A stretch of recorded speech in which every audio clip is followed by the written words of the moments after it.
Bago magsimula, mag-subscribe ka na sa channel at i-like ang video para hindi mo makaligtaan ang anumang detalye ng kwentong ito na kahanga-hanga. Sa isang tahimik na nayon sa Tekoa, sa gilid ng tuyong burol sa timog ng Jerusalem, may isang pastol na nagngangalang Ams. Hindi siya kilala sa mga pamilihan ng lungsod, ni sa mga pagtitipon ng mga marurunong. Ang araw-araw niyang buhay ay umiikot sa pangangalaga ng mga tupa at pagtatanim ng mga puno ng sikomoro. Ang kanyang mga kamay ay palaging magaspang mula sa pag-aalaga ng lupa, ngunit ang puso niya ay payapa, kontento na sa simpleng pamumuhay. Ams, nasaang bahagi ng burol ang mga tupa? Tanong ng kanyang nakababatang kapatid na si Eliab habang dumarating ito, bitbit ang isang planggana ng tubig. Nasa hilagang bahagi, malapit sa malaking bato, sagot ni Ams nang hindi tumitingin. Abala siya sa pagputol ng mga sanga ng sikomoro, inaalis ang mga prutas na sobrang hinog. Naku, kuya, bakit ba lagi kang nag-iisa rito? Bakit hindi mo subukang pumunta sa bayan? Masyado kang nakakulong dito, tugon ni Eliab, tila nagtatampo. Ngumiti si Ams. Eliab, bakit ko kailangang lumayo? Ang Tekoa ay tahimik. Walang ingay ng mundo. Sa lugar na ito, naririnig ko ang tinig ng may kapal sa ihip ng hangin. Ngunit ang tahimik na mundong ito ni Ams ay nagtatago ng isang bagyo na paparating. Sa parehong araw, habang siya ay nag-aalaga ng mga tupa sa ilalim ng mainit na araw, napansin niya ang kakaibang katahimikan sa paligid. Ang mga ibon na madalas umaawit ay biglang tumigil. Ang hangin, na dati banayad, ay tila naging mabigat. Napaupo siya sa lilim ng isang puno, pinunasan ang pawis sa kanyang noo. Biglang, naramdaman niya ang isang kakaibang presensya, tila may liwanag na bumalot sa paligid. Ang kanyang puso ay bumilis at isang boses ang pumuno sa katahimikan. Ams, anak ng Tekoa. Ikaw ay aking tinatawag. Napalingon si Ams, hinahanap ang pinanggagalingan ng boses. Ngunit walang tao. Ang boses ay patuloy na nagsalita at naramdaman niya ang bigat ng mensaheng dala nito. Iwanan mo ang iyong mga tupa. Ihanda mo ang iyong sarili. Ikaw ang pipiliin kong magsalita sa aking bayan. Ikaw ang magiging tinig ng hustisya. Tumayo si Ams, nanginginig. Panginoon, sambit niya, halos pabulong. Ako?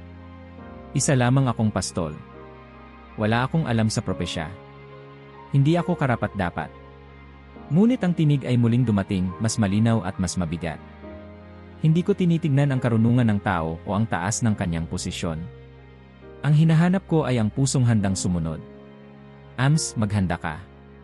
Naiwang nakatayo si Ams, nag-iisa sa gitna ng mga tupa, habang ang araw ay bumabaon sa abot tanaw. Bumalik siya sa kanilang kubo, dala ang mga katanungan at takot na bumabalot sa kanyang isipan. Ngunit hindi rin niya maiwasang mag-isip, bakit siya? Bakit ngayon? Pagbalik niya sa kanilang tahanan, sinalubong siya ni Eliab. Kuya, anong nangyari? Parang hindi ka mapakali. Nag-alinlangan si Ams, pero sa huli ibinahagi niya ang kakaibang karanasan. May tinig na nagsalita sa akin sa burol. Tinatawag ako ng Panginoon na magsalita para sa kanya. Natahimik si Eliab. Ams, alam mo ba ang bigat ng ganyang tungkulin? Paano mo haharapin ang mga tao? Hindi ba't kilala natin sila bilang mapagmataas at matigas ang puso? Napabuntong hininga si Ams. Hindi ko rin alam, Eliab. Pero kung ang Diyos ang tumawag, paano ko siya matatanggihan? Kinabukasan, si Ams ay tahimik na naghanda ng kanyang mga gamit, isang baston, ilang tinapay, at tubig. Ang nayon ng Tekoa ay nanatiling tahimik habang siya ay umaalis, pero ang puso ni Ams ay hindi nakapareho ng dati. Ang payapang buhay na kanyang nakasanayan ay iniwan na niya para harapin ang isang landas na hindi niya lubos maunawaan. Ang araw sa Tekoa ay muling sumikat, ngunit sa puso ni Ams, tila mas mabigat ang bawat sandali.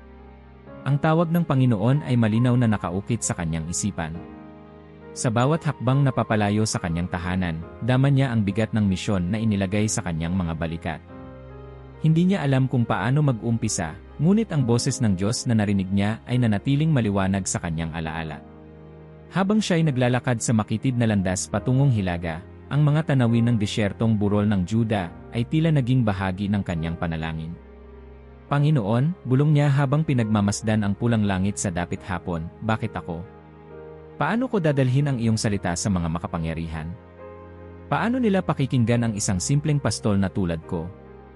Sa gitna ng kanyang paglalakbay, dumaan si Ams sa isang maliit na bayan malapit sa hangganan ng Israel. Sa pamilihan, ang mga tao'y abala sa pagbili ng mga kalakal, trigo, langis, at mga prutas. Ang ingay ng kalakalan ay naputol nang mapansin siya ng isang matandang lalaki na nakaupo sa gilid ng daan. "Ikaw, wika ng matanda, mukhang malayo ang nilakbay mo. Saan ang tungo mo?" Hindi agad nakasagot si Ams. Ang kanyang damdamin ay halo ng kaba at kabaong katanungan. Ngunit alam niyang hindi siya maaaring magsinungaling. "Ako ay tinawag ng Panginoon upang magdala ng kanyang salita sa Israel." Ngumiti ang matanda, ngunit tila may lungkot sa kanyang mga mata. "Ang dalangin ko ay magtagumpay ka sa iyong layunin, anak. Ngunit alamin mong ang mga tao roon ay matigas ang puso. Mas interesado sila sa ginto kaysa sa salita ng Diyos." Nagpasalamat si Ams at nagpatuloy, ngunit ang mga salita ng matanda ay nanatili sa kanyang isipan. Habang naglalakad, iniisip niya kung ano ang mararanasan niya sa mga susunod na araw. Ang kaba sa kanyang dibdib ay tila lumalalim, ngunit nananatiling malinaw ang kanyang layunin. Pagdating ni Ams sa mga lupain ng Israel, agad niyang napansin ang kasaganaan ng rehiyon. Malalaking bahay na gawa sa bato ang nakatayo sa mga burol, at ang mga taniman ng ubas ay tila walang katapusan. Ang yaman ng Israel ay halatang halata, ang mga merkado ay puno ng mga mangangalakal, at ang mga tao ay nakasuot ng magagara at makukulay na damit. Ngunit sa kabila ng kasaganahan, napansin ni Ams ang isang bagay na bumagabag sa kanyang puso. Sa gilid ng merkado, ang mga mahihirap ay nagkukumpol sa isang sulok, mukhang gutom at inaalipusta. Naririnig niya ang sigawan ng isang mayaman na tinatakot ang isang babae upang bayaran ang utang nito. "Bayaran mo ang utang mo o kukunin ko ang iyong anak bilang alipin," sigaw ng lalaki habang hinahablot ang balikat ng babae. "Huwag, maawa po kayo," pagsusumamo ng babae habang yakap-yakap ang kanyang anak. Puno ng galit si Ams habang pinagmamasdan ang eksenang ito. Napagtanto niya kung bakit siya tinawag ng Panginoon. Ang kasaganahan ng Israel ay nababalutan ng kawalan ng hustisya. Sa ilalim ng makintab na anyo ng yaman, ang kahirapan at kasamaan ay nangingibabaw. Kinagabihan, nagpunta si Ams sa isang pampublikong lugar kung saan madalas magtipon ang mga tao upang mag-usap tungkol sa balita at iba't ibang paksa. Tumayo siya sa isang mataas na bato, hinihintay ang pagkakataon upang magsalita. Habang papalapit ang mga tao, nilakasan niya ang loob. "Mga kababayan ng Israel, ako si Ams, isang pastol mula sa Tekoa. Ngunit hindi ako narito bilang isang pastol, narito ako dahil tinawag ako ng Panginoon upang magdala ng kanyang mensahe." Napalingon ang mga tao. Ang ilan ay natawa, ang iba'y tumingin ng may interes. "Naririnig ba ninyo ang inyong sarili?" tanong ni Ams, itinataas ang kanyang tinig. "Sa harap ng inyong kasaganaan, binabalewala ninyo ang mahihirap. Puno ng kayamanan ang inyong mga tahanan, ngunit iniiwan ninyo ang inyong mga kapatid na magdusa. Ang Panginoon ay nagagalit sa inyong kawalang katarungan." Isang lalaki sa likuran ng sumigaw, "Ano ang alam ng isang pastol mula sa Juda? Bumalik ka sa iyong bayan at alagaan ang iyong mga tupa." Ngunit hindi na tinag si Ams. "Hindi ako narito upang kayo'y paligayahin. Ako'y narito upang bigyang babala kayo, sapagkat ang inyong kasalanan ay umabot na sa langit. Kung hindi kayo magbabago, ang paghuhukom ng Panginoon ay darating sa inyo." Nagkaroon ng kaguluhan sa karamihan. Ang ilan ay nagalit, ang iba'y tahimik na nakinig. Sa kabila ng oposisyon, ipinagpatuloy ni Ams ang kanyang mensahe, puno ng tapang na ibinigay ng Diyos. Sa mga sumunod na araw, si Ams ay nagpatuloy sa paglalakbay mula sa isang bayan patungo sa susunod, dala ang parehong mensahe, ang hustisya ng Diyos at ang pangangailangan ng pagsisisi. Sa ilang mga lugar, nakatagpo siya ng mga taong handang makinig. Ngunit sa karamihan ng pagkakataon, siya'y tinutuya. "Ikaw ba'y isang propeta?" tanong ng isang mangangalakal na nakasalubong niya. "Wala kang kahinahinalang kaalaman. Lahat ng sinasabi mo'y puro banta." "Ang mga banta ko ay hindi mula sa akin," tugon ni Ams. "Ito'y salita ng Diyos, at kung hindi kayo makikinig, hindi kayo makatataka sa kanyang paghuhukom." May mga pagkakataon rin na si Ams ay pinagbantaan. Sa isang nayon, isang grupo ng mga tauhan ng lokal na pinuno ang pumaligid sa kanya. "Kung patuloy kang magsasalita ng ganito, Ams," babala ng isa sa kanila, "ikukulong ka namin." Ngunit hindi siya umatras. "Kahit ako'y ikulong, ang salita ng Panginoon ay hindi maaaring patahimikin." Isang gabi, matapos ang isang araw ng pagtuturo, si Ams ay nagkaroon ng isang kakaibang panaginip.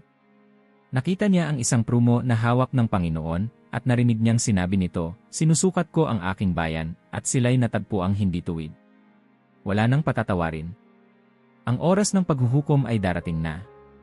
Nagising si Ams, ang kanyang nooy puno ng pawis. Ang panaginip ay sobrang malinaw na tila naririnig pa rin niya ang tinig ng Diyos sa kanyang mga tainga. Napagtanto niya na ang mensahe ay nagiging mas mabigat, mas direkta. Ang oras ng paghuhukom ay nagiging mas malapit. Kinabukasan, bumalik si Ams sa sentro ng bayan at muling nangaral. "Narito ang nakita ko sa aking panaginip," wika niya, itinataas ang kanyang kamay upang humarap sa maraming tao.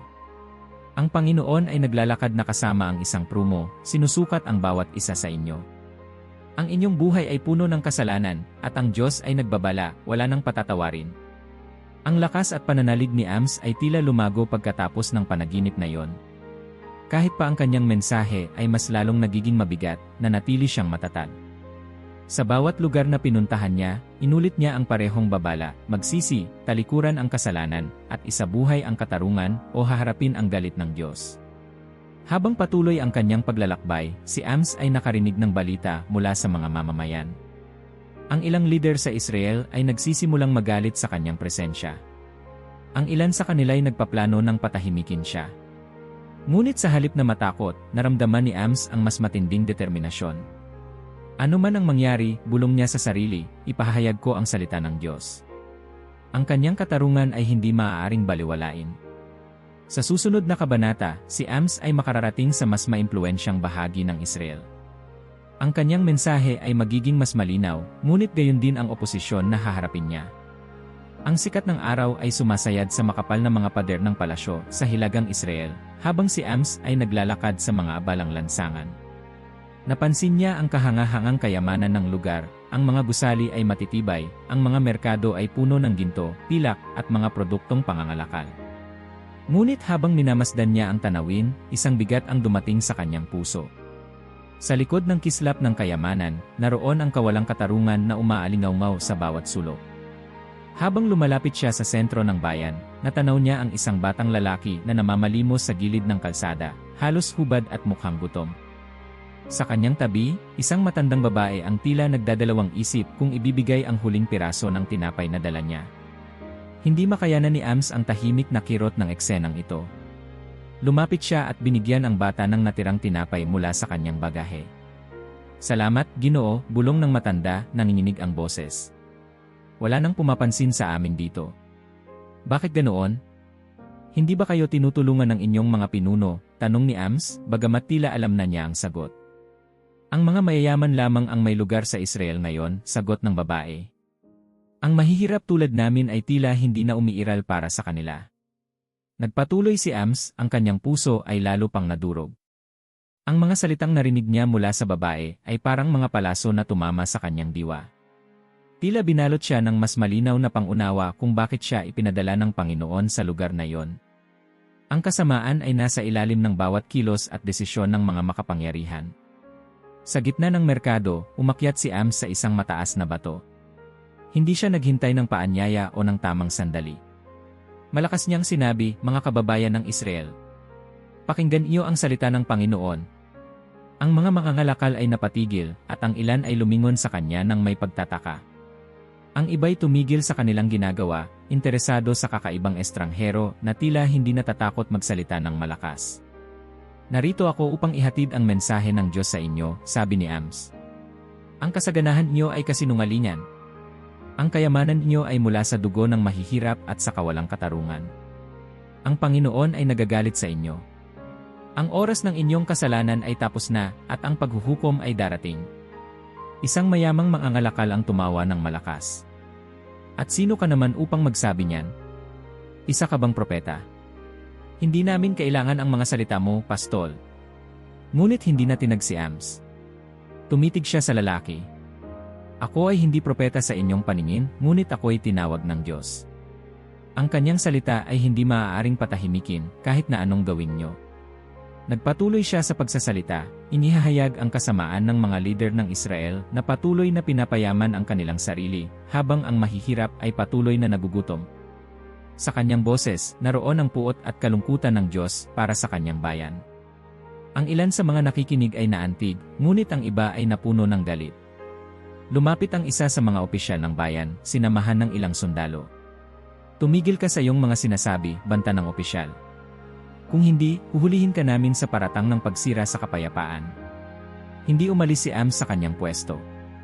Sa halip, lalo niyang nilakasan ang kanyang boses. Hindi kayo makikinig sa akin, ngunit sa Panginoon, walang makatatakas. Ang inyong mga kasalanan ay naglagay ng lubid sa inyong leeg. Ang paghuhukom ay darating sa lalong madaling panahon. Ang galit ng opisyal ay hindi maikubli. Kung gayon, sigaw nito, alisin ang lalaking ito. Itapon sa labas ng bayan at huwag nang papasukin muli. Habang dinadala si Ams palayo ng mga sundalo, nagpatuloy siya sa pagsigaw. Ang dugo ng mahihirap ay sumisigaw laban sa inyo.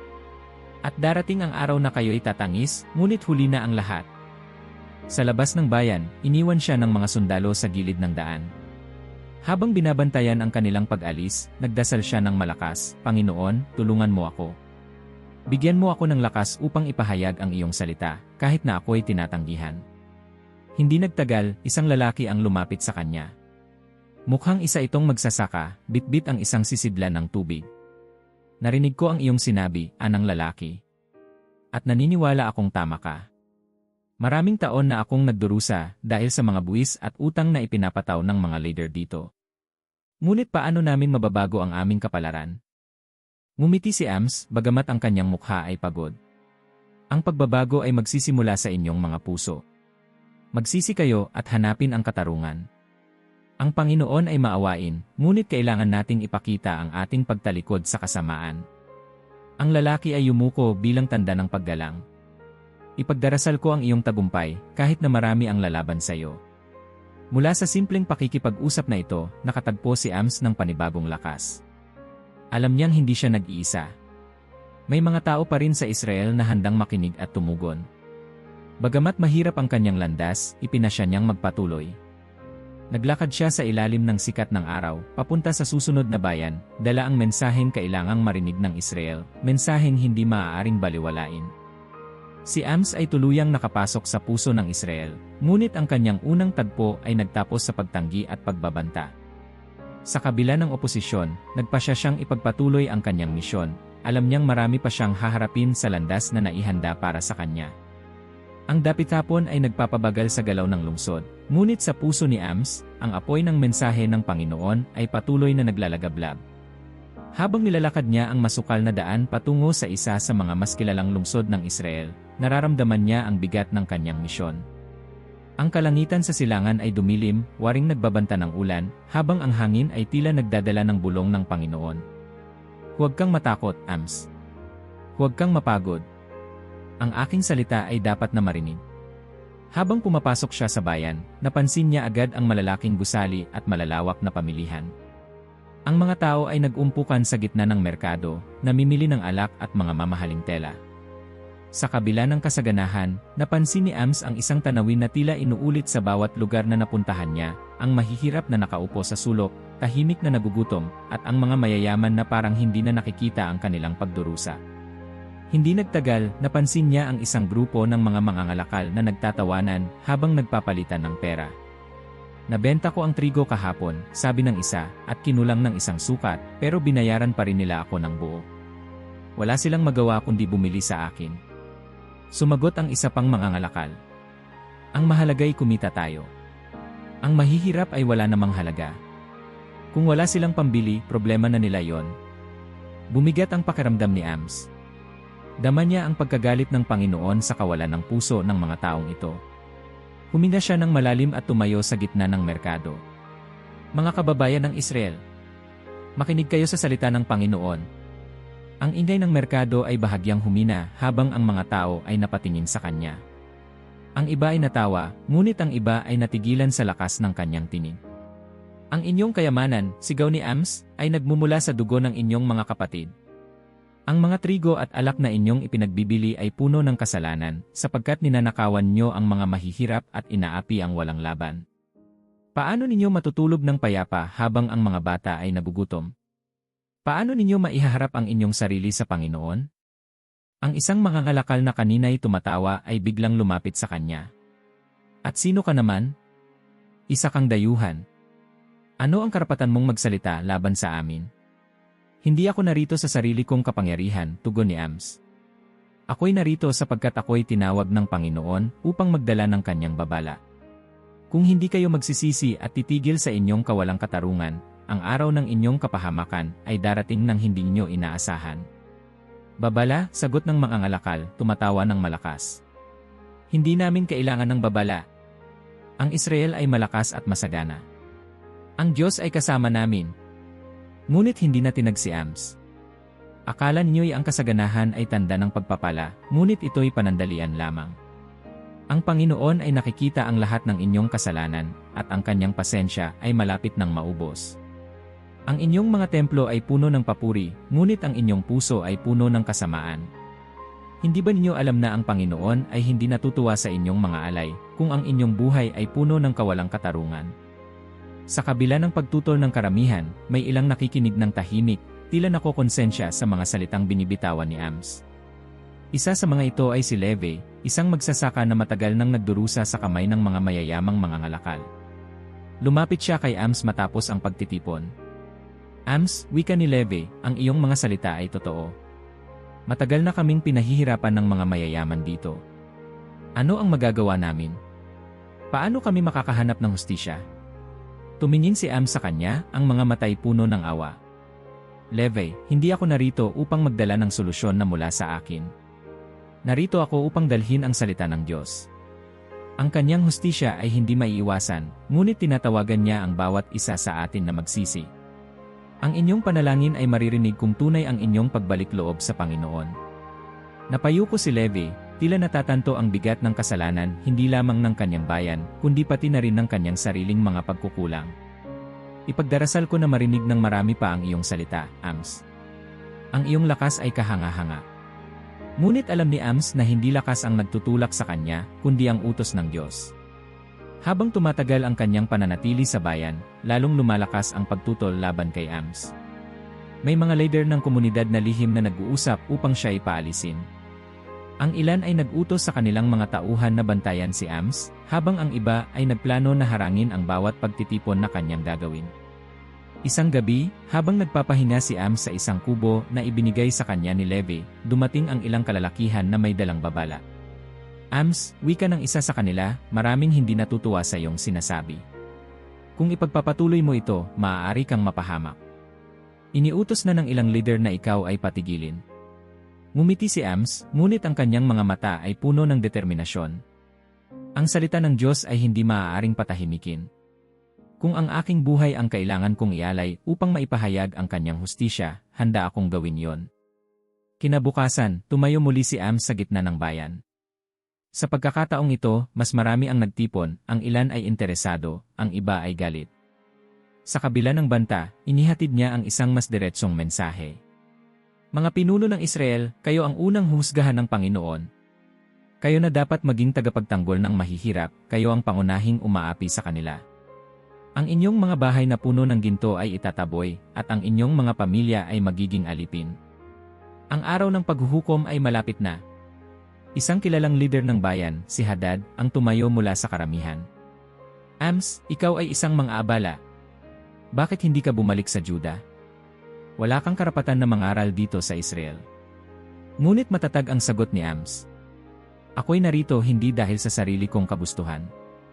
Ang Diyos ang nagsugo sa akin, at wala kayong magagawa upang patahimikin ang kanyang mensahe. Kung hindi kayo magbabago, ang Israel ay babagsak, at ang inyong mga pangalan ay mababaon sa kahihiyan.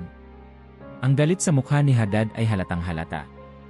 Kung hindi mo titigilan ang iyong mga sinasabi, titiyakin kong ikaw ay aalis dito nang wala ng balikan. Ngunit sa kabila ng banta, si Ams ay nanatiling matatag. Sa pagtatapos ng araw, tumakas si Ams mula sa bayan matapos siyang sundan ng ilang galit na kalalakihan. Habang naglalakad sa kadiliman, isang panibagong pangitain ang dumating sa kanya. Sa pangitain, nakita niya ang isang sesto ng hinog na prutas, ngunit habang tinitignan niya ito, biglang nagsimula itong mabulok. Narinig niya ang tinig ng Diyos, ang Israel ay hinog na para sa paghuhukom. Ang oras ng pagdurusa ay dumating na. Hindi ko na sila palalampasin. Nagising si Ams, hinahabol ang kanyang hininga. Ang mensahe ng Panginoon ay lalo pang naging malinaw, ang Israel ay nasa bingit ng kapahamakan. Ngunit sa kabila nito, alam niyang kailangan niyang ipagpatuloy ang kanyang gawain, kahit gaano kahirap. Si Ams ay nagbigay ng kanyang unang mensahe ng babala sa gitna ng pagtutol at banta. Ang kanyang tapang at pananampalataya ay hindi natitinag, ngunit ang kanyang pangitain tungkol sa pagbagsak ng Israel ay nagbigay ng mas malalim na kahulugan sa kanyang misyon. Sa kabila ng lahat, alam niyang hindi pa tapos ang laban. Sa katahimikan ng gabi, habang naglalakad si Ams sa makitid na daan patungo sa susunod na bayan, ang kanyang isip ay puno ng mga tanong. Ang pangitain ng sesto ng hinog na prutas na biglang nabulok ay tila naiwang nakaukit sa kanyang isipan. Alam niyang ito ay simbolo ng kalagayan ng Israel, ang bansa ay tila nasa rurok ng kasaganaan, ngunit ang kanilang moralidad at espiritu ay bulok na. Nagpahinga siya sa ilalim ng isang puno ng olibo, umaasang makahanap ng katahimikan sa panalangin.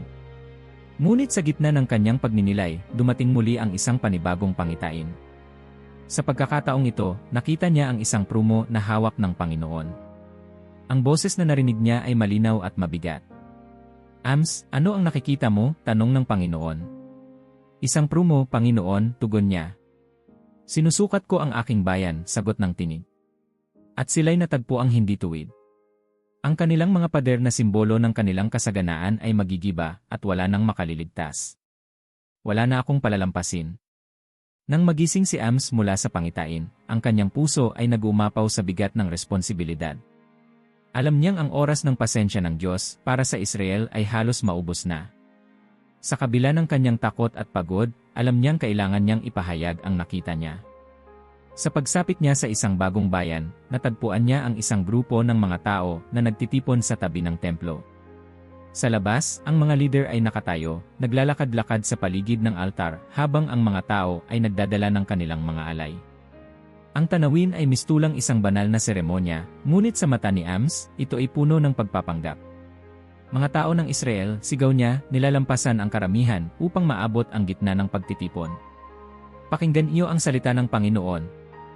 Ang inyong mga handog ay walang kabuluhan, sapagkat ang inyong mga puso ay puno ng kasamaan. Ang inyong mga altar ay magigiba, at ang inyong mga templo ay mawawalan ng halaga. Nagkatinginan ang mga tao. Ang iba ay tila naiinis, ngunit ang iba ay nagulat sa lakas ng loob ng estrangherong ito. Ang isang matandang lalaki, mukhang isa sa mga leader ng templo, ay lumapit kay Ams.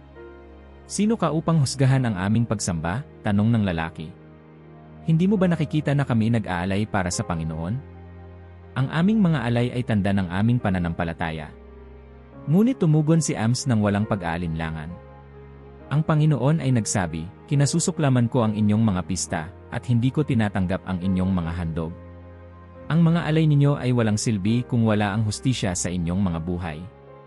Hindi ninyo maitatago ang inyong kasamaan sa harap ng Diyos. Isang lalaki mula sa karamihan ang sumigaw, ano ang alam mo tungkol sa hustisya? Hindi mo ba nakikita ang kayamanan ng Israel? Hindi ba ito tanda ng pagpapala ng Diyos? Ngunit itinaas ni Ams ang kanyang kamay, at ang kanyang tinig ay naging mas matalim. Ang inyong kayamanan ay bunga ng inyong pag-aapi sa mga mahihirap. Ang inyong kasaganaan ay galing sa pawis at dugo ng mga naapi. Ang Panginoon ay hindi nalulugod sa inyong kayamanan, sapagkat ito'y nagmumula sa kawalang katarungan.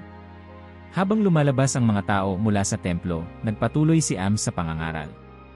Sa gitna ng kanyang pagsasalita, isang babae ang lumapit sa kanya. Mukha itong pagod at gutom, ngunit ang kanyang mga mata ay puno ng determinasyon. Ams, wika niya, naririnig ko ang iyong mga salita, at alam kong ito'y totoo. Ang aking pamilya ay nawala ng lahat dahil sa mga buwis na ipinataw ng mga leader.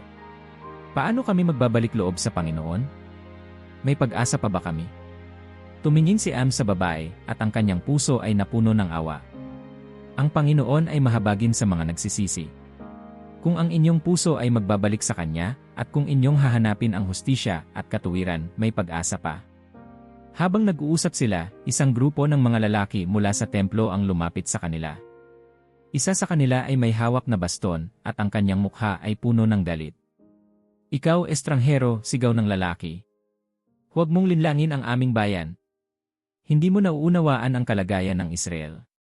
Kung hindi ka titigil sa iyong pangangaral, kami mismo ang magpapalaya sa iyo. Hindi na tinag si Ams. Tumingin siya ng diretsyo sa lalaki at sinabi, hindi ninyo kayang patahimikin ang salita ng Diyos. Ang inyong galit ay patunay ng inyong kasalanan. Ang Panginoon ay darating na may paghuhukom at wala kayong matatakbuhan. Kinagabihan, habang nagpapahinga si Ams sa isang kubo malapit sa bayan, isa pang pangitain ang dumating sa kanya. Sa pagkakataong ito, nakita niya ang isang malaking lambak na puno ng mga tupa.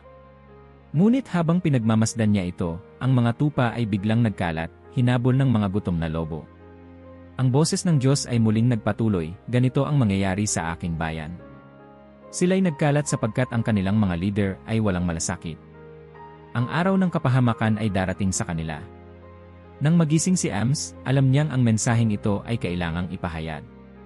Sa kabila ng banta sa kanyang buhay, patuloy siyang naglakbay patungo sa mga susunod na bayan upang ipangaral ang hustisya ng Diyos at ang pangangailangan ng pagsisisi. Sa isang mas malaking bayan, nagtipon ang mga leader upang pag-usapan ang kanyang presensya. Si Amazias, ang mataas na pari ng Betel, ay nagsimulang magpakalat ng mga tsismis laban kay Ams. Ang taong ito, wika niya, ay nagdudulot ng kaguluhan sa ating bayan. Hindi siya nararapat makipag-usap sa ating mga tao. Dapat siyang paalisin. Ngunit habang sinusubukan nilang patahimikin si Ams, lalo pang kumalat ang kanyang mga salita. Ang mga mahihirap na naapi ay nagsimulang magtipon sa paligid niya, nakikinig sa kanyang mensahe ng hustisya at katuwiran. Ams, wika ng isang magsasaka, ang iyong mga salita ay nagbibigay ng pag-asa sa amin. Ngunit paano namin haharapin ang mga makapangyarihan? Hindi ba't sila ang may kontrol sa aming buhay? Tumugon si Ams, ang Panginoon ang may kontrol sa lahat. Kung kayo'y magtitiwala sa Kanya at hahanapin ang Kanyang kalooban, walang makakatalo sa inyo. Ngunit kailangan niyong magsisi at bumalik sa Kanya ngayon, sapagkat ang oras ay maikli. Sa pagtatapos ng araw, muling naramdaman ni Ams ang bigat ng kanyang misyon. Alam niyang hindi lahat ay tatanggap ng kanyang mensahe, ngunit alam din niyang hindi siya maaaring tumigil. Sa bawat hakbang na kanyang ginagawa, nararamdaman niya ang lakas ng Diyos na nagtutulak sa kanya na magpatuloy. Sa kabila ng pagtutol at mga banta, ipinagpatuloy ni Ams ang pagpapahayag ng mga pangitain at babala ng Diyos. Ang kanyang mensahe ay nagsisimula ng tumagos sa puso ng ilan, ngunit ang galit ng mga leader ay lalong tumitindi. Ang init ng araw ay tila sumasalamin sa umiinit na tensyon sa paligid ni Ams. Sa bawat bayan na kanyang pinupuntahan, mas lumalakas ang pagtutol sa kanyang mensahe. Ang mga salita ng propeta ay parang espada, tumatagos sa puso ng mga nakikinig, ngunit sa halip na pagsisisi, ang marami sa mga mayayaman at makapangyarihan ay pinili ang galit at pagtanggi. Sa isang malaking pamilihan sa gitna ng Betel, isa sa pinakamahalagang lungsod ng Israel, muling tumindig si Ams upang ipahayag ang salita ng Panginoon. Sa harap ng maraming tao, sa tabi ng mga nagbebenta ng mga alay sa templo, itinaas niya ang kanyang boses, puno ng tapang at kalungkutan. Ang inyong bayan ay puno ng kayamanan, ngunit walang hustisya, sigaw ni Ams. Ang mga mahihirap ay pinapahirapan, at ang inyong mga leader ay nagpapasasa sa kasamaan. Paano kayo makatatayo sa harap ng Panginoon kung ang inyong mga puso ay puno ng kasalanan? Ang karamihan ay napalingon, ang ilan ay nagulat sa tapang ng kanyang mga salita, ngunit ang iba ay nagtawanan. Sa likuran, si Amazias, ang mataas na pari ng templo sa Betel, ay tahimik na pinagmamasdan si Ams, ang kanyang mukha ay puno ng galit. Napakaraming salita ng isang dayuhan, bulong ni Amazias sa isa sa kanyang mga tauhan. Hindi natin maaaring hayaan na patuloy niyang guluhin ang ating bayan. Sa kabila ng malamig na pagtanggap ng ilan, ipinagpatuloy ni Ams ang kanyang mensahe. Hindi ba ninyo nauunawaan?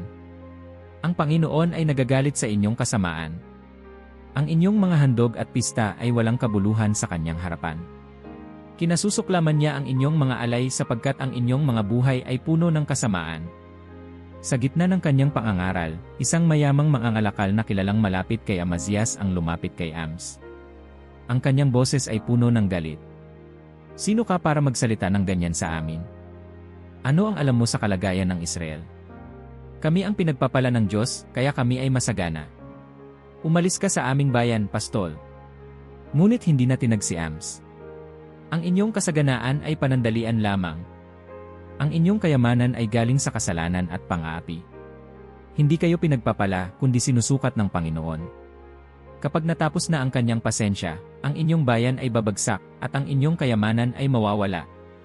Nagkaroon ng kaguluhan sa karamihan. Ang ilan ay tumutol, sumisigaw upang patahimikin si Ams. Ang iba, lalo na ang mahihirap, ay nanatiling tahimik, tila natamaan ng kanyang mga salita. Ngunit habang papalayo ang mga tao, isang bata ang lumapit sa kanya, bitbit ang isang piraso ng tinapay. "Propeta," wika ng bata, "ito po ang natitira naming pagkain. Salamat po sa inyong mga sinabi. Sana po ay may magbago." Napuno ng awa ang puso ni Ams. Yumuko siya sa bata at tinanggap ang tinapay. "Salamat, anak. Panatilihin mo ang iyong pananampalataya. Ang Panginoon ay hindi nakakalimot sa mga tulad mo." Habang papalapit ang gabi, tinawag ni Amazias ang kanyang mga tauhan upang ipatawag si Ams. Pinuntahan nila ito sa isang kubo sa gilid ng bayan, kung saan nagpapahinga ang propeta. Nang makita nila siya, agad nila itong pinalibutan. "Ams, sinasabi ni Amazias na umalis ka na sa Betel," sabi ng isa sa mga tauhan. "Ito ay templo ng hari, at ang iyong mga salita ay nagdudulot lamang ng kaguluhan. Bumalik ka na sa Juda at doon ka mangaral." Tumayo si Ams, ang kanyang postura ay matatag. "Hindi ako narito upang magdala ng kaguluhan, kundi upang ipahayag ang katotohanan ng Diyos. At kahit pilitin niyo akong manahimik, ang kanyang salita ay hindi maaaring patahimikin. Kung gayon," sabi ng tauhan, "ipapahayag namin kay Amazias na ikaw ay tumatangging sumunod. Ngunit tandaan mo, propeta, ang iyong buhay ay nasa panganib." Kinabukasan, habang si Ams ay muling nangangaral sa harap ng templo, dumating si Amazias kasama ang kanyang mga tagasunod. Sa harap ng lahat, hinarap niya si Ams. "Ikaw, dayuhan," sigaw ni Amazias. "Pinalayas ka na namin, ngunit naririto ka pa rin. Sino ka ba upang magsalita ng laban sa templo ng hari? Isa kang manlilinlang, nagpapanggap na propeta para lamang guluhin ang aming bayan." Tahimik na tumingin si Ams kay Amazias. Ang kanyang mga mata ay puno ng determinasyon. "Hindi ako isang propeta, ni anak ng propeta," wika niya. "Ako'y isang pastol at isang tagapagtanim ng sikomoro. Ngunit tinawag ako ng Panginoon mula sa likod ng mga tupa upang ipahayag ang kanyang mensahe sa Israel." Napalunok si Amazias, ngunit hindi siya natinag. "Kung gayon, pakinggan mo ang aking babala, umalis ka na, o ikaw ay makakaranas ng parusa mula sa hari."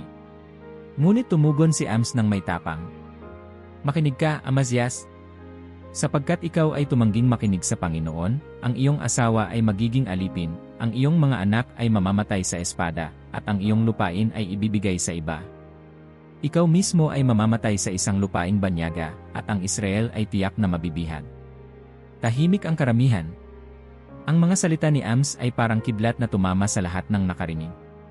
Si Amazias ay nanatiling tahimik, ang kanyang mukha ay puno ng galit at takot. Habang lumilipas ang mga araw, lalong tumindi ang pagtutol laban kay Ams. Ang mga lider ng bayan ay nagsimulang magplano kung paano siya patahimikin. Ngunit sa kabila ng lahat ng banta, nanatiling matatag si Ams. Alam niyang ang kanyang misyon ay hindi natatapos hanggang maipahayag niya ang buong mensahe ng Panginoon. Sa kanyang panaginip isang gabi, nakita niya ang isang malaking apoy na bumalot sa buong Israel. Ang apoy ay hindi mapigilan, sinusunog ang lahat ng madaanan nito. Narinig niya ang tinig ng Diyos, "Ang aking paghuhukom ay darating na. Ang bayan ng Israel ay susunugin ng kanilang sariling kasalanan." Nagising si Ams, nanginginig ngunit puno ng determinasyon. Ang pangitain ay nagbigay sa kanya ng panibagong lakas upang ipagpatuloy ang kanyang gawain, kahit na ang kanyang buhay ay lalong nalalagay sa panganib. Sa kabila ng malakas na pagtutol at mga banta mula kay Amazias at sa mga lider ng bayan, ipinagpatuloy ni Ams ang pagpapahayag ng salita ng Diyos. Ang kanyang tapang at pananampalataya ay nananatiling hindi natitinag, ngunit ang panganib sa kanyang buhay ay patuloy na tumataas. Ang galit ng mga lider ay nagiging mas malupit, ngunit alam niyang hindi niya maaaring talikuran ang kanyang tungkulin. Ang sikat ng araw ay nagbigay ng nakakapaso at matinding liwanag sa malawak na lupa ng Israel. Habang naglalakbay si Ams mula sa isang bayan patungo sa susunod, alam niyang ang kanyang mensahe ay unti-unting nagiging mas mabigat at mas mahirap ipahayag. Ngunit sa bawat hakbang, nararamdaman niya ang lakas ng Panginoon na tumutulak sa kanya upang magpatuloy. Nang dumating siya sa isang malaking bayan sa gilid ng kabundukan, nakita niya ang pamilihan na abala, ang mga tao'y nagpapalitan ng mga kalakal, at ang ilan ay nagtatawanan sa kabila ng kahirapan na nasa paligid. Ang kayamanan at kasaganaan ay malinaw na nakikita, ngunit ang mga mahihirap ay tila mga aninong naglalakad sa gitna ng magarbo at mapagmataas na tanawin. Habang binabagtas niya ang makitid na daan patungo sa sentro ng bayan, naramdaman niya ang bigat ng isang panibagong mensahe. Mula sa loob ng kanyang espiritu, tila may tinig na nagbubulong, "Ams, ipahayag mo ang araw ng Panginoon. Ipaalam mo sa kanila ang darating na paghuhukom." Sa gitna ng pamilihan, tumayo si Ams sa isang mataas na lugar upang marinig ng marami. Itinaas niya ang kanyang tinig, malalim at puno ng bigat. "Mga kababayan ng Israel," sigaw niya. "Ang araw ng Panginoon ay malapit na. Ngunit ito'y hindi araw ng tagumpay, tulad ng inyong iniisip. Ito'y araw ng kadiliman at kapahamakan." Ang mga tao ay unti-unting nagtipon sa paligid niya, ang ilan ay nagulat sa kanyang lakas ng loob, habang ang iba ay nagpakita ng galit. Isang lalaki mula sa karamihan ang sumigaw, "Sino ka upang magdala ng ganitong babala? Hindi ba't ang araw ng Panginoon ay panahon ng kagalakan at tagumpay para sa Israel? Ang Diyos ay nasa aming panig." Tumingin si Ams sa lalaki, ang kanyang mga matay puno ng lungkot. "Hindi ninyo naiintindihan. Ang araw ng Panginoon na inyong hinihintay ay hindi araw ng liwanag, kundi araw ng kadiliman. Ito'y araw ng paghuhukom, hindi tagumpay. Tulad ng taong tumatakbo mula sa leon, ngunit haharap sa isang oso. Tulad ng taong tumakas sa panganib ngunit tinuklaw ng ahas sa loob ng kanyang tahanan." Nagkaroon ng katahimikan sa paligid. Ang imahe na ipininta ni Ams ay tumagos sa mga nakikinig. Ngunit ang ilan ay hindi nagustuhan ang kanyang mensahe. Isang mangangalalang tumayo, galit na galit. "Ams, narito ka lamang upang magdala ng takot. Ang aming mga alay at pista ay sapat upang kalugdan kami ng Diyos. Paano mo nasasabing kami ay hinatulan?" Hindi natinag si Ams. Itinaas niya ang kanyang kamay at nagpatuloy. "Ang inyong mga pista ay kinasusuklaman ng Panginoon. Ang inyong mga alay ay hindi niya tinatanggap sapagkat ang inyong mga puso ay puno ng kasamaan. Ang nais ng Panginoon ay hustisya na bumalot sa inyong bayan tulad ng isang ilog na hindi natutuyo." Ang kanyang mga salita ay parang matalim na tabak, tumatagos sa mga nakikinig. Ang ilan ay yumuko, nakaramdam ng hiya, ngunit ang iba'y mas lalong nagalit. Sa likod ng karamihan, dumating si Amazias, ang mataas na pari ng templo sa Betel. Sa kanyang mukha ay makikita ang puot at pagkasuklam. Tumayo siya sa harap ni Ams at sinabi, "Tama na, Ams. Ikaw ay nagdadala ng kaguluhan sa aming bayan. Ang iyong mga salita ay lason na sumisira sa kapayapaan ng Israel." Ngunit hindi natinag si Ams. "Amazias," sagot niya, "ikaw na dapat manguna sa hustisya ay naging tagapagtanggol ng kasamaan. Ang iyong templo ay magigiba, at ang iyong pangalan ay mababaon sa kahihiyan. Ang iyong pamilya ay mapapariwara, at ikaw mismo ay mamamatay sa isang lupaing banyaga." Ang mga salita ni Ams ay nagdulot ng malaking kaguluhan. Ang mga tao ay nagtipon sa paligid, ang ilan ay nagtatalo, ang iba'y nagpasya ng tumalikod mula sa kanya. Ngunit sa kabila ng kaguluhan, nagpatuloy si Ams sa kanyang mensahe. "Mga tao ng Israel," sigaw niya, "narito ang pangitain na ipinakita sa akin ng Panginoon. Nakita ko ang isang malaking pader na itinayo gamit ang prumo.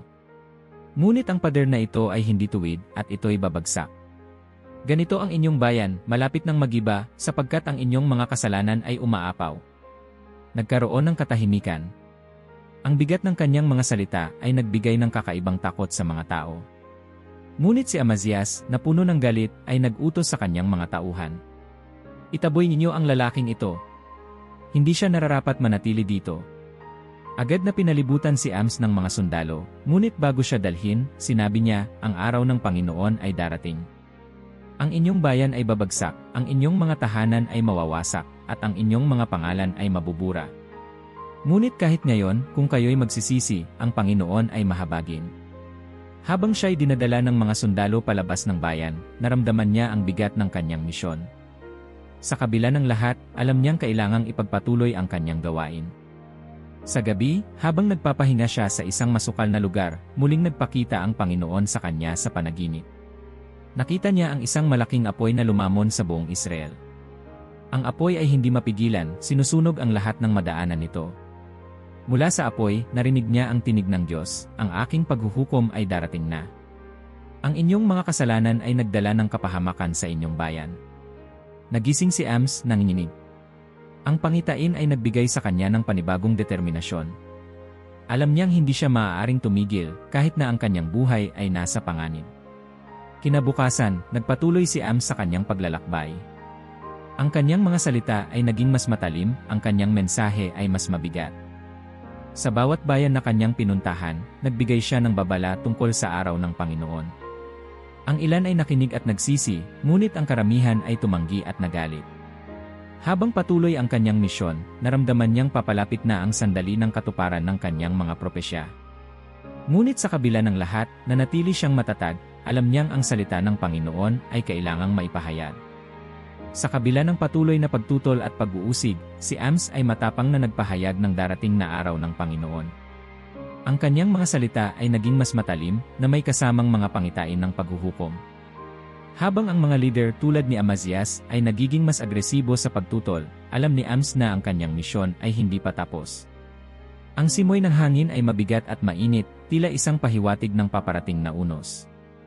Habang si Ams ay naglalakad patungo sa isang maliit na bayan malapit sa hangganan ng Israel, naramdaman niya ang lalong lumalalim na bigat ng kanyang misyon. Ang kanyang mga panaginip ay naging mas madalas, mas malinaw, at mas matindi. Sa bawat pangitain, ang mensahe ng Diyos ay nagiging mas tiyak, ang oras ng Israel ay malapit ng matapos. Sa isang gabi ng pananahimik, habang nagpapahinga sa ilalim ng bituin ng langit, muling dumating ang isang pangitain. Nakita niya ang isang sesto ng mga hinog na prutas, maliwanag at kaakit-akit. Ngunit habang tinititigan niya ito, bigla itong nabubulok hanggang sa ang amoy ng pagkasira ay kumalat. Mula sa dilim ng pangitain, narinig niya ang tinig ng Diyos. Ams, ano ang iyong nakikita? Isang sesto ng mga hinog na prutas, sagot niya. Ang aking bayan ay tulad ng mga prutas na ito, sabi ng Panginoon. Sila'y hinog na para sa paghuhukom. Ang oras ng pagpaparaya ay tapos na. Ang araw ng Panginoon ay darating at wala nang makaliligtas. Kinabukasan, si Ams ay nagpatuloy sa kanyang paglalakbay, dala ang mabigat na mensahe ng kanyang pangitain. Sa kanyang pagdating sa isang bagong bayan, tumayo siya sa gitna ng pamilihan, kung saan ang mga tao ay abala sa kanilang mga transaksyon. Mga tao ng Israel, sigaw niya. Pakinggan niyo ang salita ng Panginoon. Ang inyong kasamaan ay umabot na sa sukdulan. Ang inyong mga templo, na puno ng mga alay, ay walang halaga sa harap ng Diyos. Ang inyong mga pamilihan, na puno ng kayamanan, ay simbolo ng inyong kasalanan. Ang oras ng paghuhukom ay dumating na. Nagkatinginan ang mga tao. Ang ilan ay natigilan, ngunit ang iba ay nagsimulang tumawa. Isang lalaki mula sa karamihan ang tumayo at sumigaw, palagi ka na lang nagdadala ng masamang balita, Ams. Wala ka bang ibang mensahe? Ang Israel ay malakas at pinagpapala. Ngunit hindi na tinag si Ams. Malakas ang Israel sa inyong paningin, ngunit sa mata ng Diyos, kayo ay mahina at bulok. Ang inyong kayamanan ay hindi magliligtas sa inyo. Ang inyong mga lupa ay babawiin, ang inyong mga tahanan ay magigiba, at ang inyong mga pamilya ay magdurusa. Sapagkat kayo'y nagkamal ng kayamanan mula sa dugo ng mahihirap at sa inyong kawalang katarungan. Sa gitna ng kanyang pangangaral, isang babae ang lumapit sa kanya. Ang kanyang mukha ay pagod at puno ng kirot. Propeta, wika niya, nakikita ko ang kasamaan ng mga mangangalakal sa aming bayan. Ako'y inagawan ng aking lupa dahil sa hindi ko mabayaran ang mataas na buwis. Ano ang dapat kong gawin? May pag-asa pa ba? Tiningnan siya ni Ams, ang kanyang mukha ay puno ng awa. Ang Panginoon ay mahabagin sa mga nagsisisi at bumabalik loob sa kanya. Kung ikaw ay tapat sa kanya, hindi kanya pababayaan. Ngunit ang bayan ng Israel, kung hindi magbabago, ay mahuhulog sa kapahamakan. Habang si Ams ay naglalakad mula sa bayan patungo sa templo sa Betel, nadama niya ang pagdami ng mga usap-usapan tungkol sa kanya. Ang kanyang pangalan ay naging kilala sa buong Israel, ang propetang nagdadala ng mensahe ng paghuhukom. Ngunit kasabay ng kasikatang ito ang masidhing galit mula sa mga leader at makapangyarihan. Sa kanyang pagdating sa Betel, ang templo ay puno ng mga tao na nag-aalay ng kanilang mga handog. Ngunit nakita ni Ams ang pagpapanggap sa bawat galaw ng mga tao. Ang mga leader ng templo ay nakasuot ng magagara, ngunit ang kanilang mga puso ay halatang wala sa tunay na pagsamba. Ang inyong mga alay, sigaw ni Ams sa gitna ng templo, ay walang halaga sa harap ng Diyos. Ang inyong mga pista at ritual ay kanyang kinasusuklaman. Ang inyong mga papuri ay bingi sa kanyang pandinig sapagkat wala kayong hustisya sa inyong mga buhay. Ang karamihan ay nagulat, ngunit ang ilan ay nagsimulang sumigaw sa kanya. Lumayas ka rito, Ams, sigaw ng isang mataas na opisyal ng templo. Wala kang karapatan na mangaral dito. Ang templo ay pag-aari ng hari at hindi ka namin kinikilala. Ngunit itinuro ni Ams ang opisyal at sinabi, ang iyong kayamanan ay maglalaho at ang iyong pamilya ay magdurusa. Ang Diyos ay darating upang wasakin ang mga palasyo ng Betel, sapagkat ang templo na ito ay naging pugad ng kasamaan. Sa labas ng templo, isang grupo ng mga tagasunod ni Amazias ang nagtipon upang pigilan si Ams. Ang ilan sa kanila ay may dalang mga sandata, at ang kanilang mga mukha ay puno ng galit. Ams, wika ng isa sa kanila, kung hindi ka aalis, kami mismo ang magpapalaya sa iyo. Ang iyong mga salita ay nagdadala lamang ng kaguluhan. Ngunit hindi na tinag si Ams. Tumindig siya ng matatag at tumugon, hindi niyo ako maaaring patahimikin. Ang salita ng Panginoon ay hindi maaaring pigilan. Kahit ako'y pahirapan nyo, ang hustisya ng Diyos ay darating. Sa kanyang pagtulog ng gabing iyon, muling nagkaroon si Ams ng isang nakakapangilabot na pangitain. Nakita niya ang isang lambak na puno ng mga patay, mga katawan ng tao, na nakakalat sa bawat sulok.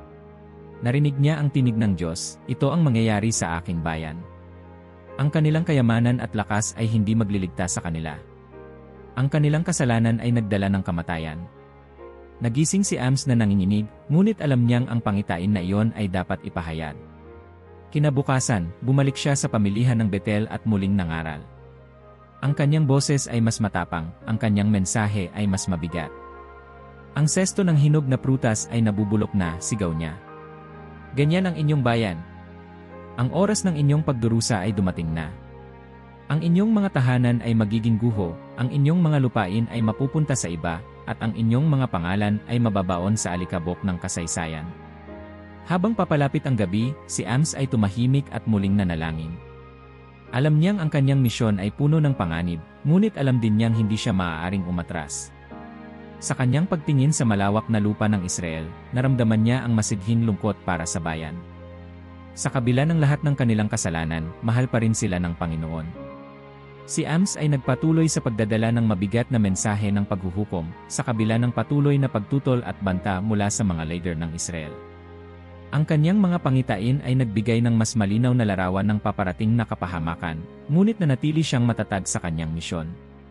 Ang araw ay palubog na sa abot tanaw, na nagbigay ng ginintuang liwanag sa malawak na kapatagan ng Israel. Habang naglalakad si Ams patungo sa sentro ng lungsod, ang kanyang puso ay puno ng bigat. Ang mga pangitain na patuloy na bumabalot sa kanyang isipan ay tila umaalingaw sa bawat hakbang. Ang huling bahagi ng kanyang mensahe ay kailangang ipahayag ng may lakas, sapagkat nararamdaman niyang ang oras ng Israel ay malapit nang matapos. Pagdating niya sa Betel, nakita niyang ang templo ay puno ng tao, mas marami kaysa dati. Ang mga lider ng bayan at ng templo ay nagtitipon upang magdaos ng malaking seremonya. Sa gilid ng lansangan, ang mga mahihirap ay tahimik na nagmamasid, habang ang mayayaman ay abala sa pagbubuhat ng kanilang mga alay. Ang eksenang ito ay nagpatindi ng galit ni Ams. Tumayo siya sa gitna ng pamilihan, itinaas ang kanyang boses, at inihayag ang mensahe ng Panginoon. Mga tao ng Israel, pakinggan iyo ang huling babala ng Panginoon. Ang kanyang tinig ay umalingaw sa paligid, at unti-unting huminto ang mga tao sa kanilang ginagawa upang makinig. Ang araw ng Panginoon ay dumating na. Ang inyong mga kasalanan ay umabot na sa sukdulan, at ang paghuhukom ay nasa inyong pintuan. Nagkagulo ang mga tao. Ang ilan ay nag-usap-usap, habang ang iba ay galit na tumutol. Isang kilalang leader, si Hadad, ang lumapit sa kanya. Ams, sigaw ni Hadad. Narito ka na naman upang magdala ng kasawian. Bakit hindi ka bumalik sa Juda at iwanan ng Israel? Hindi mo ba nakikita ang kasaganaan ng aming bayan? Ngunit tumugon si Ams ng may tapang. Ang inyong kasaganaan ay tulad ng isang pader na yari sa buhangin. Ito'y magigiba sa oras na dumating ang bagyo ng paghuhukom. Ang inyong kayamanan ay walang halaga sa harap ng Diyos, sapagkat ito'y galing sa dugo ng mga mahihirap. Habang nagpatuloy siya sa kanyang pangangaral, muling dumating si Amazias, ang mataas na pari ng Betel. Sa harap ng maraming tao, hinarap niya si Ams ng may galit. Ams, wala kang karapatan na magsalita sa harap ng templo ng hari, sigaw ni Amazias. Ang iyong mga salita ay nagdadala ng kaguluhan at hinahati ang bayan. Bumalik ka sa Juda at doon ka mangaral. Ngunit mas matatag si Ams kaysa dati. Tumindig siya ng direkta sa harap ni Amazias. Ikaw, Amazias, na dapat manguna sa kabanalan, ikaw ang pangunahing tagapagtanggol ng kasamaan. Ang templo na ito, na dapat ay bahay ng Diyos, ay naging pugad ng mga magnanakaw. Ang iyong pamilya ay magdurusa, ang iyong lupain ay mawawala, at ikaw mismo ay mamamatay sa isang lupaing banyaga. Tahimik ang karamihan, ngunit ramdam ang tensyon sa hangin. Ang galit sa mukha ni Amazias ay halata, ngunit alam niyang walang magagawa upang patahimikin si Ams. Kinagabihan, si Ams ay muling nagkaroon ng isang nakakatakot na pangitain. Nakita niya ang Panginoon na nakatayo sa tabi ng altar ng templo sa Betel. Sa isang galaw ng kanyang kamay, ang templo ay gumuho at ang lahat ng tao sa loob nito ay natabunan. Ang tinig ng Diyos ay umalingaw-ngaw. Sa lahat ng lugar ay hahanapin nila ako, ngunit hindi nila ako matatagpuan. Kahit saan sila magtago, ang aking paghuhukom ay susunod sa kanila. Ang araw ng kanilang kapahamakan ay dumating na. Nagising si Ams na nanginginig. Ang kanyang pangitain ay mas malinaw at mas direkta kaysa dati. Alam niyang ang oras ng kanyang huling babala ay dumating na. Sa umaga, bumalik siya sa templo. Tumayo siya sa harap ng maraming tao, ang kanyang boses ay mas malakas kaysa dati. Narito ang sinabi ng Panginoon, sigaw niya. Hindi ninyo kayang takasan ang kanyang galit. Kung magtago kayo sa kailaliman ng dagat, hahabulin kayo ng kanyang kamay. Kung umakyat kayo sa pinakamataas na bundok, naroon ang kanyang paghuhukom. Walang lugar na ligtas, sapagkat ang inyong kasalanan ay lumampas na sa hangganan ng kanyang awa. Ang mga tao ay nagtipon upang makinig. Ang ilan ay natakot, ngunit ang iba ay nagalit. Isang mangangalakal ang sumigaw, hindi totoo ang sinasabi mo. Bakit paparusahan ng Diyos ang kanyang sariling bayan? Kami ang kanyang pinili.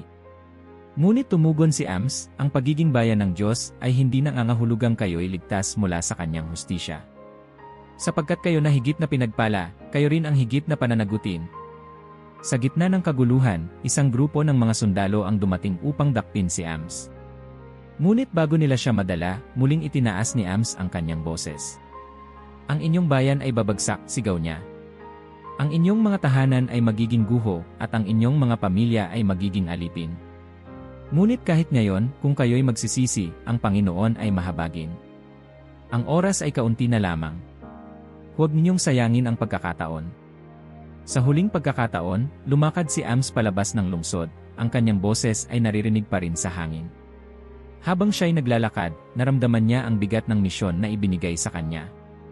Alam niyang ginawa niya ang lahat ng kanyang makakaya upang ipahayag ang salita ng Panginoon. Sa malayo, tanaw niya ang templo ng Betel, nakatayo pa rin ngunit alam niyang hindi magtatagal. Ang mga pangitain ng pagbagsak ng Israel ay malinaw sa kanyang isipan. Ngunit sa kabila ng lahat, nanatili siyang umaasa na ang ilang nakarinig ng kanyang mensahe ay magbabalik loob sa Panginoon. Sa kabila ng lahat ng pagtutol, ipinahayag ni Ams ang huling babala ng Panginoon sa Israel. Ang kanyang mensahe ay naging mas direkta at mas mabigat, habang ang galit ng mga leader tulad ni Amazias ay umabot na sa sukdulan. Sa kanyang puso, alam niyang ang kanyang misyon ay halos tapos na, ngunit ang kanyang pananampalataya ay nananatiling buo.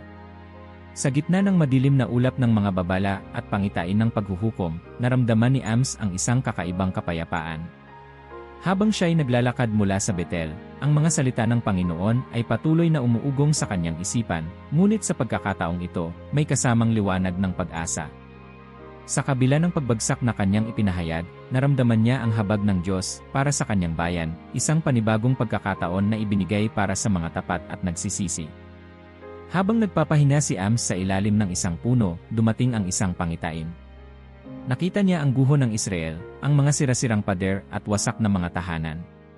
Ngunit sa gitna ng kaguluhan, nakita rin niya ang isang maliit na halaman na tumutubo mula sa lupa. Mula sa maliit na binhi, ang halaman ay lumaki, nagkaroon ng mga dahon at bunga. Ang tinig ng Panginoon ay muling nagsalita. Ams, nakita ko ang pagkawasak ng aking bayan, ngunit hindi ko sila ganap na lilipulin. Mag-iwan ako ng isang nalabi, ang mga tapat na magbabalik loob sa akin. Itatayo ko muli ang tabernakulo ni David na bumagsak at maghahari ang katarungan. Nagising si Ams mula sa pangitain, puno ng bagong lakas. Sa kabila ng bigat ng kanyang mga babala, alam niyang ang Diyos ay hindi nagkulang sa habag. Ang pag-asa ay hindi pa tapos, ngunit kailangang maipahayag ito. Sa isa sa mga bayan na kanyang binisita, nakita ni Ams ang isang grupo ng mahihirap na nagtitipon sa isang sulok. Ang kanilang mga mukha ay puno ng lungkot at takot, ngunit nang makita nila si Ams, nagkaroon sila ng pag-asa. Ams, sabi ng isang matandang babae, narinig namin ang iyong mga babala. Ngunit may pag-asa pa ba para sa amin? Ano ang gagawin namin upang mapatawad ng Panginoon? Tiningnan sila ni Ams at ang kanyang mga mata ay napuno ng awa. Ang Panginoon ay mahabagin sa mga nagsisisi. Bumalik kayo sa Kanya, itakwil ninyo ang kasamaan, at isabuhay ninyo ang hustisya. Ang inyong puso ang nais ng Diyos, hindi ang inyong mga alay. Kung kayo'y tapat, kayo ang magiging simula ng bagong Israel. Ang mga tao ay tahimik na nakinig, ngunit sa kanilang mga mata ay naroon ang kislap ng pag-asa. Isang batang lalaki ang lumapit kay Ams, hawak ang kamay ng kanyang ama. Propeta, sabi ng bata, paano namin maipapakita na mahal namin ang Diyos? Ngumiti si Ams. Yumuko siya upang tingnan ang bata sa mata. Igalang mo ang iyong ama, mahalin mo ang iyong kapwa, at huwag kang gumawa ng masama sa sinuman. Ang mga bagay na ito ay mahalaga sa Diyos kaysa sa anumang handog. Habang tumatagal, ang mga salita ng pag-asa ni Ams ay unti-unting kumalat. Bagamat marami pa rin ang tumutol sa kanyang mensahe, ang mga mahihirap at mga inapi ay nagsimulang magtipon upang makinig sa kanya. Sa bawat bayan na kanyang pinuntahan, inulit niya ang pangako ng Diyos. Pagkatapos ng paghuhukom, itatayo muli ng Panginoon ang tabernakulo ni David na bumagsak. Magkakaroon ng panahon ng kasaganaan at kapayapaan. Ang inyong mga ubasan ay magbubunga, ang inyong mga bukirin ay magiging sagana, at kayo'y maninirahan sa inyong sariling lupain ng may katiwasayan.